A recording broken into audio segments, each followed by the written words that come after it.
ಹರೇ ಕೃಷ್ಣ, ಎಲ್ಲರಿಗೂ ನಮಸ್ಕಾರ. ಓಂಕಾರ ಕ್ರಿಯೇಷನ್ಸ್ಗೆ ಸ್ವಾಗತ. ಈ ದಿನದ ರೆಸಿಪಿ ಹುಬ್ಬಳ್ಳಿ ಶೈಲಿಯ ಗಿರ್ಮಿಟ್. ನಿಮಗೇನಾದರೂ ಒಳ್ಳೆ ಸ್ನ್ಯಾಕ್ಸ್ ತಿನ್ನಬೇಕು ಅಂದರೆ ಈ ರೆಸಿಪಿನ ನೀವು ಖಂಡಿತವಾಗ್ಲೂ ಟ್ರೈ ಮಾಡಲೇಬೇಕು. ಬಹಳ ರುಚಿಯಾಗಿರುತ್ತೆ, ತುಂಬಾ ಇಷ್ಟಪಟ್ಟು ತಿಂತೀರಾ ಕೂಡ. ಬನ್ನಿ ಯಾವ ರೀತಿ ಮಾಡೋದು ಅಂತ ತೋರಿಸ್ತಾ ಹೋಗ್ತೇನೆ. ಗಿರ್ಮಿಟ್ ಮಾಡಲಿಕ್ಕೆ ಬೇಕಾಗಿರುವಂತಹ ಮುಖ್ಯವಾದ ಪದಾರ್ಥ ಏನಂದರೆ ಕಡಲೆಪುರಿ ಏನಾದರೂ ಗರಿಗರಿ ಇಲ್ಲ ಅಂದರೆ ಈ ರೀತಿಯಾಗಿ ಬಾಣಲಿಗೆ ಹಾಕ್ಕೊಂಡು ಸ್ವಲ್ಪ ಬಿಸಿ ಮಾಡ್ಕೋಬೇಕಾಗತ್ತೆ. ಮೊದಲಿಗೆ ಸ್ಟವ್ನ ಆನ್ ಮಾಡಿಕೊಂಡು ಬಾಣಲಿನ ಚೆನ್ನಾಗಿ ಬಿಸಿ ಮಾಡಿಕೊಂಡು ಆ ನಂತರ ಕಡಲೆಪುರಿನ ಹಾಕ್ಕೊಂಡು ಈ ರೀತಿ ಚೆನ್ನಾಗಿ ತಿರುಗಿಕೊಡ್ತಾ ಇರಬೇಕಾಗತ್ತೆ. ಒಮ್ಮೆ ಬಾಣಲಿ ಬಿಸಿ ಆದ ನಂತರ ಕಡಲೆಪುರಿ ಹಾಕಾದ್ಮೇಲೆ ಸ್ಟವ್ನ ಲೋ ಫ್ಲೇಮಲ್ಲಿ ಇಟ್ಕೊಂಡು ಈ ರೀತಿ ಚೆನ್ನಾಗಿ ತಿರುಗಿಕೊಡ್ಬೇಕು. ಸ್ಟವ್ನ ಏನಾದರೂ ಹೈ ಫ್ಲೇಮಲ್ಲಿ ಇಟ್ಕೊಂಡು ಈ ರೀತಿ ಏನಾದರೂ ನೀವು ಕಡಲೆಪುರಿ ಹುರಿದ್ರೆ ಸೀದೋಗುತ್ತೆ. ಆದ್ದರಿಂದ ಸ್ಟವ್ನ ಲೋ ಫ್ಲೇಮಲ್ಲಿ ಇಟ್ಕೊಂಡು ಈ ರೀತಿಯಾಗಿ ಚೆನ್ನಾಗಿ ಬಿಸಿ ಮಾಡ್ಕೋಬೇಕು. ನೋಡ್ಕೋಬೇಕಾಗತ್ತೆ. ಒಂದು ಕಡಲೆಪುರಿನ ಈ ರೀತಿ ಚೆನ್ನಾಗಿ ಪ್ರೆಸ್ ಮಾಡಿದ್ರೆ ಪುಡಿ ಹಾಕಬೇಕು. ಪುಡಿ ಆಗಲಿಲ್ಲ ಅಂದರೆ ಇನ್ನೂ ಸ್ವಲ್ಪ ಚೆನ್ನಾಗಿ ಹುರ್ಕೋಬೇಕು. ಈಗ ಕಡಲೆಪುರಿ ಇನ್ನೂ ಸಹ ಗರಿ ಆಗಿಲ್ಲ, ಆದ್ದರಿಂದ ಇನ್ನೂ ಸಹ ನಾನಿಲ್ಲಿ ಹುರ್ಕೋತಾ ಇದ್ದೇನೆ. ಕಡಲೆಪುರಿ ಏನಾದರೂ ಗರಿ ಇತ್ತು ಅಂದರೆ ಈ ರೀತಿ ಹುರ್ಕೊಳ್ಳೋ ಅವಶ್ಯಕತೆ ಇಲ್ಲ. ನಿಮ್ಮ ಮನೇಲಿ ಏನಾದರೂ ಮೈಕ್ರೋ ಓವನ್ ಇತ್ತು ಅಂದರೆ ಮೈಕ್ರೋ ಓವನ್ ಪ್ಲೇಟ್ ಇರುತ್ತಲ್ಲ, ಅದಕ್ಕೆ ಕಡಲೆಪುರಿನ ಸ್ವಲ್ಪ ಹಾಕಿ ಸುಮಾರು 1 ರಿಂದ 2 ನಿಮಿಷಗಳ ಕಾಲ ಮೈಕ್ರೋ ಓವನಲ್ಲಿ ಬಿಸಿ ಮಾಡಿಕೊಂಡ್ರೆ ಗರಿ ಆಗುತ್ತೆ. ಅಥವಾ ಬಿಸಿಲಲ್ಲಿಟ್ಟು ಸಹ ನಾವು ಗರಿ ಮಾಡ್ಕೋಬೋದು. ಕಡಲೆಪುರಿನ ಸ್ಟವ್ ಆಫ್ ಮಾಡಾದ್ಮೇಲೆ ಬಾಣಲಿನೆಲ್ಲ ಬಿಡಬೇಕು. ಯಾಕಂದರೆ ಬಾಣಲಿ ತುಂಬ ಬಿಸಿ ಇರೋದ್ರಿಂದ ಇನ್ನೂ ಸಹ ಚೆನ್ನಾಗಿ ಗರಿ ಆಗುತ್ತೆ. ಗಿರ್ಮಿಟ್ಗೆ ಹಾಕಲಿಕ್ಕೆ ನಾನಿಲ್ಲಿ ಮಸಾಲೆನ ರೆಡಿ ಮಾಡ್ಕೋತಾ ಇದ್ದೇನೆ. ಸ್ವಲ್ಪ ದಪ್ಪ ತಳರಂಥ ಪಾತ್ರೆ ತೊಗೋಬೇಕಾಗತ್ತೆ ಮಸಾಲೆ ರೆಡಿ ಮಾಡಲಿಕ್ಕೆ ಮುಂಚೆ ಇಲ್ಲಿ ಕಡಲೆಕಾಯಿ ಬೀಜನ ಚೆನ್ನಾಗಿ ಫ್ರೈ ಮಾಡಿ ಒಂದು ಬಟ್ಲಿಗೆ ತೆಗೆದಿಟ್ಕೋಬೇಕಾಗತ್ತೆ. ಸ್ಟವ್ನ ಹೈ ಫ್ಲೇಮಲ್ಲಿ ಇಟ್ಕೋಬೇಕಾಗತ್ತೆ. ಈ ರೀತಿ ಕೆಂಪುಗೆ ಆಗಕ್ಕೆ ಸ್ಟಾರ್ಟ್ ಆದಮೇಲೆ ಸ್ಟವ್ನ ಲೋ ಫ್ಲೇಮಲ್ಲಿ ಇಟ್ಕೊಂಡು ಚೆನ್ನಾಗಿ ಫ್ರೈ ಮಾಡ್ಕೋಬೇಕು. ಸ್ವಲ್ಪ ವಿಡಿಯೋ ಲೆಂತ್ ಇದೆ, ಆದರೂ ಸಹ ಸ್ಕಿಪ್ ಮಾಡ್ದಲ್ಲೇ ಕೊನೆಯವರೆಗೂ ನೋಡಿ. ನಿಮ್ಗೊಂದೊಳ್ಳೆ ರೆಸಿಪಿ ಸಿಗುತ್ತೆ ಮಾಡಲಿಕ್ಕೆ ಮನೆಯಲ್ಲಿ. ಕಡಲೆಕಾಯಿ ಬೀಜ ಚೆನ್ನಾಗಿ ಫ್ರೈ ಆಗಿದೆ. ಈಗ ಒಂದು ಬಟ್ಲಿಗೆ ತೆಗೆದಿಟ್ಕೋತಾ ಇದ್ದೇನೆ. ಕಡಲೆಕಾಯಿ ಬೀಜನ ಫ್ರೈ ಮಾಡಾದಮೇಲೆ ಹಸಿರುಮೆಣ್ಸಿನ್ಕಾಯಿನ ಎಣ್ಣೆನಲ್ಲಿ ಫ್ರೈ ಮಾಡ್ಕೋಬೇಕಾಗತ್ತೆ. ಸುಮಾರು 5 ಹಸಿರುಮೆಣ್ಸಿನ್ಕಾಯಿನ ತೊಗೊಂಡಿದ್ದೀನಿ. ಈ ರೀತಿ ಸೀಳ್ಕೋಬೇಕಾಗತ್ತೆ. ಸ್ವಲ್ಪ ಈ ರೀತಿ ಸೀಳಿ ಹಾಕೋದ್ರಿಂದ ಮೆಣಸಿನ್ಕಾಯಿ ಸಿಡಿಯೋದಿಲ್ಲ. ಆದ್ದರಿಂದ ಈ ರೀತಿಯಾಗಿ ಸ್ವಲ್ಪ ಸೀಳ್ಕೋಬೇಕಾಗತ್ತೆ. ಸುಮಾರು 5 ಹಸಿರುಮೆಣ್ಸಿನ್ಕಾಯಿನ ಈ ರೀತಿಯಾಗಿ ಎಣ್ಣೆನಲ್ಲಿ ಫ್ರೈ ಮಾಡ್ಕೋತಾ ಇದ್ದೇನೆ. ಕೆಲವೊಬ್ಬರು ತುಂಬಾ ಖಾರ ತಿಂತಾರೆ, ಆದ್ದರಿಂದ ಈ ರೀತಿಯಾಗಿ ಹಸಿರುಮೆಣ್ಸಿನ್ಕಾಯಿನ ಎಣ್ಣೆನಲ್ಲಿ ಫ್ರೈ ಮಾಡಿ ಸ್ವಲ್ಪ ಉಪ್ಪು ಉದುರಿಸಿ ಇಟ್ಟರೆ ತುಂಬಾ ಖಾರ ತಿನ್ನಲಿಕ್ಕೆ ಇಷ್ಟಪಡೋರು ಈ ಹಸಿರುಮೆಣ್ಸಿನ್ಕಾಯಿನೂ ಸಹ ಇಷ್ಟಪಟ್ಟು ತಿಂತಾರೆ ಗಿರ್ಮಿಟ್ ಜೊತೆ. ಹಸಿರುಮೆಣ್ಸಿನ್ಕಾಯಿ ಹುರಿಬೇಕಾದ್ರೆ ಸ್ವಲ್ಪ ಸಿಡಿಯುತ್ತೆ, ಆದ್ದರಿಂದ ಜಾಗ್ರತೆ ವಹಿಸ್ಕೋಬೇಕಾಗತ್ತೆ. ಹಸಿರುಮೆಣ್ಸಿನ್ಕಾಯಿನ ಚೆನ್ನಾಗಿ ಈ ರೀತಿಯಾಗಿ ಫ್ರೈ ಮಾಡಬೇಕಾದ್ರೆ. ಈಗ ಹಸಿರುಮೆಣ್ಸಿನ್ಕಾಯಿ ಚೆನ್ನಾಗಿ ಫ್ರೈ ಆಗಿದೆ. ಇದ್ರ ಮೇಲೆ ಸ್ವಲ್ಪ ಉಪ್ಪನ್ನು ಉದುರಿಸ್ಕೊಂಡು ಚೆನ್ನಾಗಿ ಮಿಕ್ಸ್ ಮಾಡ್ಕೋತಾನೆ. ಈಗ ಅದೇ ಬಾಣಲಿಗೆ ಇನ್ನೂ ಸ್ವಲ್ಪ ಎಣ್ಣೆನ ಹಾಕೋತಾ ಇದ್ದೀನಿ. ಸುಮಾರು 100 ಗ್ರಾಮ್ ಅಷ್ಟು ಅಡುಗೆ ಎಣ್ಣೆ ಇದೆ ಇಲ್ಲಿ. ಅಡುಗೆ ಎಣ್ಣೆ ಚೆನ್ನಾಗಿ ಬಿಸಿ ಆದಮೇಲೆ 1 ಚಮಚದಷ್ಟು ಸಾಸಿವೆ, ಅರ್ಧ ಚಮಚದಷ್ಟು ಜೀರಿಗೆನ ಹಾಕೋಬೇಕಾಗತ್ತೆ. ಈಗ ಸುಮಾರು 10 ಎಸಳು ಬೆಳ್ಳುಳ್ಳಿನ ಜಜ್ಜಿ ಹಾಕ್ಕೊಂಡಿದ್ದೀನಿ.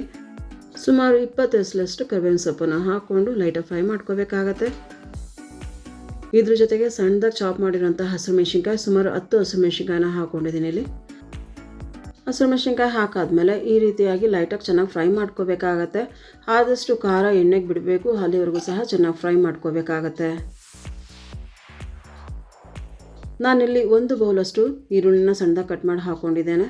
ಸುಮಾರು 3 ಈರುಳ್ಳಿನ ಈ ಸೈಜಲ್ಲಿ ಕಟ್ ಮಾಡಿ ಹಾಕ್ಕೊಂಡಿದ್ದೀನಿ. ಈರುಳ್ಳಿನೂ ಸಹ ಚೆನ್ನಾಗಿ ಫ್ರೈ ಮಾಡ್ಕೋಬೇಕು. 1 ಕಪ್ಪಷ್ಟು ಈರುಳ್ಳಿನ ಹಾಕ್ಕೊಂಡಿರೋದ್ರಿಂದ ಅದೇ ಕಪ್ ಮೆಜರ್ಮೆಂಟಲ್ಲಿ ಟೊಮೊಟೊ ಹಣ್ಣನ್ನು ಸಹ ಈ ರೀತಿಯಾಗಿ ಸಣ್ಣದಾಗಿ ಕಟ್ ಮಾಡಿ ಹಾಕ್ಕೊಂಡಿದ್ದೀನಿ ಇಲ್ಲಿ. ನಾನಿಲ್ಲಿ ಫಾರ್ಮ್ ಟೊಮೊಟೊನ ಬಳಸಿದ್ದೀನಿ. ನೀವು ಇಷ್ಟಪಟ್ಟಲ್ಲಿ ಹುಳಿ ಟೊಮೊಟೊ ಸಹ ಹಾಕ್ಕೋಬೋದು. ಟೊಮೊಟೊ ಹಾಕಾದ್ಮೇಲೆ ಈ ರೀತಿ ಚೆನ್ನಾಗಿ ಬಾಡಿಸ್ಕೋಬೇಕಾಗತ್ತೆ. ಚೆನ್ನಾಗಿ ಬೇಯಬೇಕು ಈರುಳ್ಳಿ ಮತ್ತು ಟೊಮೊಟೊ. ಈರುಳ್ಳಿ ಹಾಕಾದ್ಮೇಲೆ ಸ್ಟವ್ನ ಹೈ ಫ್ಲೇಮಲ್ಲಿ ಇಟ್ಕೋಬೇಕಾಗತ್ತೆ. ಹೀಗೆ ಚೆನ್ನಾಗಿ ಎಣ್ಣೆ ಬಿಡಬೇಕು, ಅಲ್ಲಿವರೆಗೂ ಸಹ ಚೆನ್ನಾಗಿ ಬಾಡಿಸ್ಕೋಬೇಕಾಗತ್ತೆ ಈರುಳ್ಳಿ ಮತ್ತು ಟೊಮೊಟೊ ಹಣ್ಣನ್ನು. ಟೊಮೊಟೊ ಚೂರನ್ನು ಈ ರೀತಿಯಾಗಿ ಜಾಲರಿ ಸಹಾಯದಿಂದ ಸ್ಮ್ಯಾಶ್ ಮಾಡ್ಕೋಬೇಕಾಗತ್ತೆ. ಈ ರೀತಿ ಲೈಟಾಗಿ ಪ್ರೆಸ್ ಮಾಡಿಕೊಂಡ್ರೆ ಸಾಕಾಗುತ್ತೆ. ಸಾಫ್ಟಾಗಿ ಬೇಯಬೇಕು ಟೊಮೊಟೊ. ಈರುಳ್ಳಿ ಮತ್ತು ಟೊಮೊಟೊ ಬೆಂದಾದಮೇಲೆ ಸುಮಾರು 2 ಚಮಚದಷ್ಟು ಬೆಲ್ಲನ ಹಾಕ್ಕೋತಾ ಇದ್ದೀನಿ. ಬೆಲ್ಲನ ಹಾಕಾದ್ಮೇಲೆ ಲೈಟಾಗಿ ಫ್ರೈ ಮಾಡ್ಕೋಬೇಕಾಗತ್ತೆ. ಅರ್ಧ ಚಮಚದಷ್ಟು ಅರಿಶಿಣದ ಪುಡಿ, 1 ಚಮಚದಷ್ಟು ಅಚ್ಚ ಖಾರದ ಪುಡಿ, ರುಚಿಗೆ ತಕ್ಕಷ್ಟು ಉಪ್ಪು, ಸುಮಾರು 1.5 ಚಮಚದಷ್ಟು ಉಪ್ಪನ್ನು ಹಾಕ್ಕೊಂಡಿದ್ದೀನಿ ಇಲ್ಲಿ. ಈ ರೀತಿ ಚೆನ್ನಾಗಿ ಮಿಕ್ಸ್ ಮಾಡಿಕೊಡ್ಬೇಕಾಗತ್ತೆ. ಚೆನ್ನಾಗಿ ಬೇಯಬೇಕು ಎಣ್ಣೆನಲ್ಲೇ. ಸುಮಾರು 4 ಚಮಚದಷ್ಟು ಹುಣಸೆ ಹಣ್ಣಿನ ಪೇಸ್ಟ್ ಹಾಕೋತಾ ಇದ್ದೀನಿ ಇಲ್ಲಿ. ಹುಣಸೆ ಹಣ್ಣಿನ ಪೇಸ್ಟ್ ಮನೆಯಲ್ಲಿಲ್ಲ ಅನ್ನೋದಾದರೆ ಒಂದು ನಿಂಬೆಹಣ್ಣು ಗಾತ್ರದ ಹುಣಸೆ ಹಣ್ಣನ್ನು ಬಿಸಿನೀರಲ್ಲಿ ನೆನೆ ಹಾಕ್ಬಿಟ್ಟು ಚೆನ್ನಾಗಿ ಕಿವುಚ್ಬಿಟ್ಟು ಅದರ ರಸ ಹಾಕ್ಕೋಬೋದು. ಈಗ ಹುಣಸೆ ಹಣ್ಣಿನ ಪೇಸ್ಟ್ ಹಾಕಾದ್ಮೇಲೆ ಚೆನ್ನಾಗಿ ಬಾಡಿಸ್ಕೋಬೇಕಾಗತ್ತೆ. ಎಣ್ಣೆ ಚೆನ್ನಾಗಿ ಬಿಡಬೇಕು, ಅಲ್ಲಿವರೆಗೂ ಸಹ ಈ ರೀತಿಯಾಗಿ ಚೆನ್ನಾಗಿ ಬಾಡಿಸ್ಕೋಬೇಕಾಗತ್ತೆ. ಹುಣಸೆ ಹಣ್ಣಿನ ಪೇಸ್ಟ್ ಹಾಕಾದ್ಮೇಲೆ ಸುಮಾರು 2ರಿಂದ 3 ನಿಮಿಷಗಳ ಕಾಲ ಈ ರೀತಿ ಚೆನ್ನಾಗಿ ಬಾಡಿಸ್ಕೊಂಡ್ರೆ ಗಿರ್ಮಿಟ್ಗೆ ಹಾಕಲಿಕ್ಕೆ ಮಸಾಲೆ ತಯಾರಾಗುತ್ತೆ.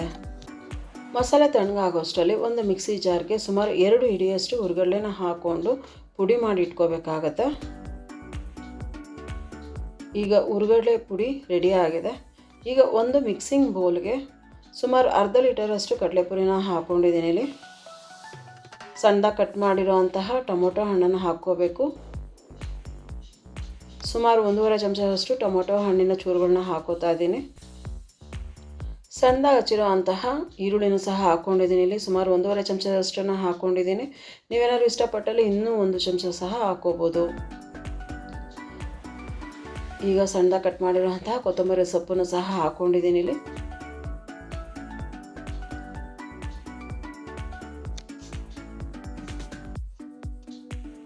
ಸ್ವಲ್ಪ ನಿಂಬೆಹಣ್ಣಿನ ರಸ ಹಾಕ್ಕೋಬೇಕಾಗತ್ತೆ. ನಿಂಬೆಹಣ್ಣಿನ ರಸ ಹಾಕೋದು ಆಪ್ಷನಲ್. ಈಗ ತಯಾರಾದ ಮಸಾಲೆನ ಹಾಕೋತಾ ಇದ್ದೀನಿ ಇಲ್ಲಿ. ಸುಮಾರು 2 ಚಮಚದಷ್ಟು ಮಸಾಲೆನ ಹಾಕ್ಕೊಂಡಿದ್ದೀನಿ. ಈ ರೀತಿ ಚೆನ್ನಾಗಿ ಮಿಕ್ಸ್ ಮಾಡ್ಕೋಬೇಕಾಗತ್ತೆ. ಈ ರೀತಿ ಮಿಕ್ಸ್ ಆದಮೇಲೆ ಪುಡಿ ಮಾಡ್ಕೊಂಡಿರೋಂತಹ ಹುರ್ಗಡ್ಲೆ ಪುಡಿನ ಹಾಕ್ಕೋಬೇಕು. ಸುಮಾರು 1 ಚಮಚದಷ್ಟು ಹುರ್ಗಡ್ಲೆ ಪುಡಿನ ಹಾಕ್ಕೊಂಡಿದ್ದೀನಿ ಇಲ್ಲಿ. ಹುರ್ಗಡ್ಲೆ ಪುಡಿ ಹಾಕಾದ್ಮೇಲೆ ಈ ರೀತಿ ಚೆನ್ನಾಗಿ ಮಿಕ್ಸ್ ಮಾಡ್ಕೋಬೇಕಾಗತ್ತೆ. ಮಸಾಲೆ ಹಾಕೋದಕ್ಕೂ ಮುಂಚೆನೇ ನಾವು ಹುರ್ಗಡ್ಲೆ ಪುಡಿನ ಹಾಕ್ಕೋಬಾರ್ದು. ಮಸಾಲೆ ಹಾಕಿ ಚೆನ್ನಾಗಿ ಮಿಕ್ಸ್ ಮಾಡಾದ್ಮೇಲೆ ಹುರ್ಗಡ್ಲೆ ಪುಡಿನ ಹಾಕ್ಕೋಬೇಕು. ಮುಂಚೆನೇ ಹಾಕ್ತು ಅಂದರೆ ಮಸಾಲೆಗೆ ಚೆನ್ನಾಗಿ ಮೆತ್ಕೊಂಡ್ಬಿಡುತ್ತೆ ಹುರ್ಗಡ್ಲೆ ಹಿಟ್ಟು. ಆದ್ದರಿಂದ ಮಸಾಲೆ ಹಾಕಿ ಚೆನ್ನಾಗಿ ಮಿಕ್ಸ್ ಮಾಡಾದ್ಮೇಲೆ ಹುರ್ಗಡ್ಲೆ ಪುಡಿನ ಹಾಕ್ಕೋಬೇಕಾಗತ್ತೆ. ಈ ಹಂತದಲ್ಲಿ ನೀವು ಗಿರ್ಮಿಟ್ನ ರುಚಿ ನೋಡ್ಬೋದು. ಅಕಸ್ಮಾತ್ ಏನಾದರೂ ಉಪ್ಪು ಕಮ್ಮಿ ಇತ್ತು ಅಂದರೆ ಸ್ವಲ್ಪ ಉಪ್ಪನ್ನು ಸಹ ಹಾಕ್ಕೋಬೋದು. ಅಥವಾ ಮಸಾಲೆ ಕಮ್ಮಿ ಇತ್ತು ಅಂತ ಅನಿಸಿದ್ರೆ ಮಸಾಲೆನೂ ಸಹ ಹಾಕ್ಕೋಬೋದು. ಈಗ ನಾನು ಮೊದಲಿಗೆ ಕಡಲೆ ಬೀಜನ ಚೆನ್ನಾಗಿ ಫ್ರೈ ಮಾಡಿಟ್ಕೊಂಡಿದ್ದೆ. ಆ ಕಡಲೆ ಬೀಜನ ಸಹ ಹಾಕ್ಕೋತಾ ಇದ್ದೀನಿ ಇಲ್ಲಿ. ಗಿರ್ಮಿಟ್ನ ಮಿಕ್ಸ್ ಮಾಡಬೇಕಾದ್ರೆ ನಮ್ಮ ರುಚಿಯ ಪ್ರಕಾರ ಮಿಕ್ಸ್ ಮಾಡ್ಕೋಬೇಕಾಗತ್ತೆ. ಒಬ್ಬೊಬ್ಬರು ಕಡಲೆ ಬೀಜ ಅಷ್ಟೊಂದು ಇಷ್ಟ ಆಗೋದಿಲ್ಲ, ಆಗ ಸ್ವಲ್ಪ ಹಾಕ್ಕೋಬೇಕಾಗತ್ತೆ. ಏನಾದರೂ ಜಾಸ್ತಿ ಕಡಲೆ ಬೀಜ ನೀವು ತಿಂತು ಅನ್ನೋದಾದ್ರೆ ಇನ್ನೂ ಸ್ವಲ್ಪ ಹಾಕ್ಕೋಬೋದು. ಈಗ ನಾನಿಲ್ಲಿ ಸರ್ವಿಂಗ್ ಪ್ಲೇಟ್ಗೆ ಹಾಕ್ಕೋತಾ ಇದ್ದೀನಿ ಗಿರ್ಮಿಟ್ನ. ರುಚಿ ನೋಡಿದಾಗ ಉಪ್ಪು, ಹುಳಿ, ಸಿಹಿ, ಖಾರ ಕರೆಕ್ಟಾಗಿತ್ತು. ಆದ್ದರಿಂದ ನಾನಿಲ್ಲಿ ಎಕ್ಸ್ಟ್ರಾ ಮಸಾಲೆ ಆಗಲಿ ಅಥವಾ ಉಪ್ಪಾಗಲಿ ಹಾಕ್ಕೊಂಡಿಲ್ಲ. ಈಗ ಸರ್ವಿಂಗ್ ಪ್ಲೇಟ್ಗೆ ಹಾಕಾದ್ಮೇಲೆ ಮೇಲೆ ಸ್ವಲ್ಪ ಸಣ್ಣ ಕಟ್ ಮಾಡಿರೋಂತಹ ಈರುಳ್ಳಿನ ಉದುರಿಸ್ಕೋಬೇಕಾಗತ್ತೆ. ಸ್ವಲ್ಪ ನೀವೇನಾದರೂ ಈರುಳ್ಳಿ ಜಾಸ್ತಿ ತಿನ್ನಲಿಕ್ಕೆ ಇಷ್ಟಪಡ್ತು ಅಂದರೆ ಇನ್ನೂ ಸ್ವಲ್ಪ ಹಾಕ್ಕೊಳ್ಳಿ, ತುಂಬಾ ರುಚಿಯಾಗಿರುತ್ತೆ. ಈಗ ಸಣ್ಣ ಕಟ್ ಮಾಡಿರೋಂತಹ ಸ್ವಲ್ಪ ಟೊಮೊಟೊ ಹಣ್ಣನ್ನು ಹಾಕೋತಾ ಇದ್ದೀನಿ. ಗಾರ್ನಿಷಿಂಗ್ ಮಾತ್ರ ಸ್ವಲ್ಪ ಕೊತ್ತಂಬರಿ ಸೊಪ್ಪು. ಮನೆಯಲ್ಲೇನಾದರೂ ಓಂ ಪುಡಿ ಇತ್ತು ಅಂದರೆ ಅದನ್ನು ಸಹ ಹಾಕ್ಕೋಬೋದು. ಅಥವಾ ಆಲೂ ಭುಜಿಯಾ ಅಂತಾರಲ್ಲ ಅದನ್ನು ಸಹ ಹಾಕ್ಕೋಬೋದು. ನಾನಿಲ್ಲಿ ಮನೆಯಲ್ಲಿ ಮಾಡಿರುವಂತಹ ಓಂ ಪುಡಿನ ಹಾಕೋತಾ ಇದ್ದೀನಿ ಇಲ್ಲಿ. ಇದ್ರ ಜೊತೆಗೆ ಎಣ್ಣೆಯಲ್ಲಿ ಫ್ರೈ ಮಾಡಿರುವಂತಹ ಹಸಿರು ಮೆಣಸಿನ್ಕಾಯಿಂದ ಅಲಂಕರಿಸಿದ್ರೆ ಹುಬ್ಬಳ್ಳಿ ಶೈಲಿಯ ಗಿರ್ಮಿಟು ಸವಿಯಲು ಸಿದ್ಧ ಆಗುತ್ತೆ. ನೋಡಿದ್ರಲ್ಲ ಹುಬ್ಬಳ್ಳಿ ಶೈಲಿಯ ಗಿರ್ಮಿಟ್ ಮಾಡೋದು ಯಾವ ರೀತಿ ಮನೆಯಲ್ಲಿ ಅಂತ. ಈ ರೆಸಿಪಿ ನಿಮ್ಗೆ ಇಷ್ಟ ಆಯ್ತು ಅಂತ ಭಾವಿಸ್ತೇನೆ. ಇಷ್ಟ ಆಗಿದ್ರೆ ಒಂದು ಲೈಕ್ ಕೊಡೋದನ್ನು ಮಾತ್ರ ಮರಿಬೇಡಿ ಮತ್ತು ನಿಮ್ಮ ಸ್ನೇಹಿತರಿಗೂ ಸಹ ಶೇರ್ ಮಾಡಿ. ಸಬ್ಸ್ಕ್ರೈಬ್ ಆಗಿರೋ ನಿಮ್ಮೆಲ್ಲರಿಗೂ ಧನ್ಯವಾದಗಳು. ಸಬ್ಸ್ಕ್ರೈಬ್ ಆಗಿಲ್ಲ ಅಂದರೆ ದಯವಿಟ್ಟು ಚಾನಲ್ನ ಸಬ್ಸ್ಕ್ರೈಬ್ ಮಾಡಿ ನೋಡಿ ಮತ್ತು ಪಕ್ಕದಲ್ಲಿರುವ ಬೆಲ್ ಐಕನ್ನ ಕ್ಲಿಕ್ ಮಾಡಿ. ಇದರಿಂದ ನಾನು ಮಾಡುವಂಥ ಹೊಸ ವಿಡಿಯೋ ನೋಟಿಫಿಕೇಷನ್ ನಿಮಗೆ ಬೇಗ ತಲುಪುತ್ತದೆ. ಈ ರೆಸಿಪಿ ನೋಡಿದ ನಿಮ್ಮೆಲ್ಲರಿಗೂ ಧನ್ಯವಾದಗಳು. Thank you for watching. ಹರೇ ಕೃಷ್ಣ.